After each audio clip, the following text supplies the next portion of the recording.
Permisi Ustadz, mau kemana Anda?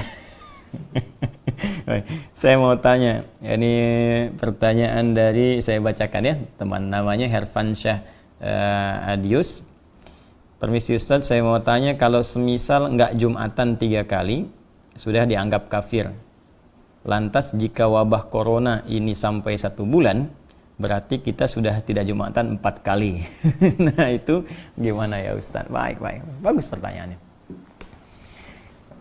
Memang ada keterangan dalam satu hadis yang diriwayatkan salah satunya oleh Imam Abu Daud. Nomor hadis 1052, rawinya Abi Al-Ja'i. Ya, dari Rasulullah sallallahu alaihi wasallam, beliau pernah bersabda, bima makna man taraka thalatha juma'in tahawunan alaihi. Nah, tolong digaris bawahi kalimat tahawunan alaihi. Ya, taba'allahu ala qalbi. Siapa yang sengaja meninggalkan Jumat sebanyak 3 kali karena meremehkan itu, tahawunan alaihi itu menganggap ringan, remeh. Nah, jadi kasusnya sengaja meninggalkan Jumat. Nah, bukan karena ada sebab tertentu yang secara syariat dia boleh mengganti Jumat dengan zuhur. Ingat ya, bukan sengaja meninggalkan Jumat karena ada sebab tertentu sehingga dia mengganti Jumat dengan zuhur. Nah, kasusnya berbeda. Maka di hadisnya dikatakan siapa yang sengaja meninggalkan Jumat sebanyak 3 kali karena meremehkan, menganggap ringan ibadah Jumat itu, maka taba'allahu ala qalbi. Allah akan menutup, memberikan cap kepada hatinya. Ya, taba'a sama dengan khatama. Ya, sama dengan Al-Baqarah ayat ke-7 itu ketika Allah mengatakan khatamallahu ala qulubihim wa ala sam'ihim wa ala absarihim ghishawa wa lahum adzabun azim. Maka diancam oleh Allah Subhanahu wa taala, hati-hati. Ya, nanti kalbunya bisa tertutup. Ya, kalau kalbu tertutup, pada akhirnya sulit menerima informasi.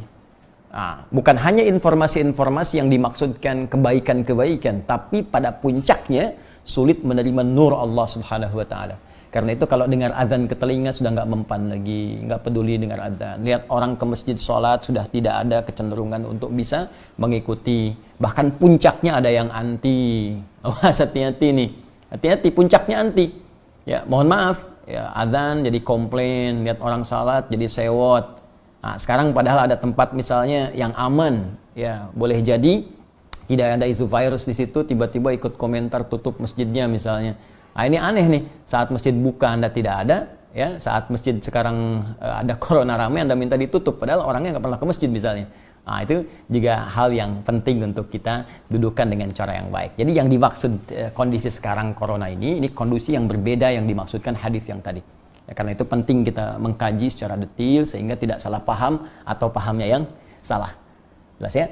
Nah, dalam konteks orang tidak bisa Jumat, nah, karena kekhawatiran diduga menyebarnya virus misalnya corona ini, ya apalagi misalnya mohon maaf di masjid-masjid simpangan, jalan, ya atau sekarang seperti Istiqlal, kan? Atau masjid-masjid yang di pinggir jalan yang kita nggak tahu siapa jamaahnya, mungkin dia membawa virus dan sebagainya, maka ada kebijakan di masjid tersebut tidak diselenggarakan salat Jumat dan jamaah kemudian diperkenankan mengganti dengan salat zuhur. Bahkan telah keluar fatwa MUI terkait dengan persoalan ini. Maka di sini pernah saya sampaikan berlaku hadis Nabi. Ya, idza maridal 'abdu aw safar kutiba lahu mithla ma kana 'alaihi muqiman sahiha.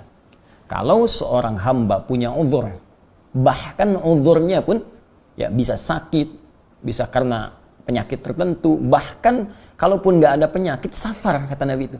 Safar, perjalanan jauh. Ya, karena ada masyaqqah, kesulitan tertentu. Jadi ilat perjalanan itu, sebab perjalanan itu bisa karena panjangnya jadi lelah, atau bisa karena kedua masyaqqah, kesulitan dalam perjalanan itu yang menyebabkan ia tidak mampu mengerjakan rutinitasnya. Dia nggak bisa Jumat. Kemudian dia kerjakan zuhur. Bahkan dalam waktu bukan Jumat pun dia berangkat, misal saya ingin katakan saya tinggal di Bekasi ini. Ya, kemudian saya akan ke Bandung. Macetnya luar biasa. Macet. Saya sampai di kilometer 57, saya singgah di situ. Situasi macet luar biasa, mungkin sampai ke Bandung maghrib gitu kan, sehingga tidak mendapati asar di tempatnya atau di jalannya. Maka saya jamak qashar. Ya, saya gabungkan zuhur dengan asar, saya persingkat jadi 2. Itu dalam situasi jamak qasar pun, kata Nabi, Anda mendapatkan pahala sempurna seperti Anda biasa kerjakan sebelumnya dalam rutin. Jadi kalau Anda biasa ke masjid, dapat pahala ke masjid. Ya, dapat pahala komplit. Bahkan kalau Jumat pun Anda nggak Jumatan, Anda kerjakan zuhur, pahalanya dapat senilai Jumat. Itu hadis. Nah, jadi ini pentingnya kita mengaji sehingga bisa menempatkan sesuatu sesuai dengan tempatnya. Jadi jangan sampai ada pembicaraan begini misal. Lebih baik saya berjuang ke masjid, kalau meninggal pun sedang syahid di masjid. Anda nggak bisa pastikan meninggal di mana. Ada poin. Hati-hati, kita nggak bisa pastikan. Jangan-jangan nanti Anda ke masjid meninggalnya di rumah. Dan ke rumah bawa virus misalnya. Virusnya menyebar pada keluarga, pada anak, pada istri. Ini lebih bahaya lagi.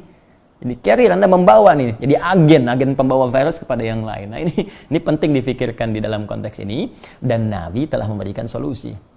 Ya, Nabi telah memberikan solusi tentang persoalan yang dimaksudkan. Wallahu ta'ala a'lam bis-shawab. Baik, bismillah.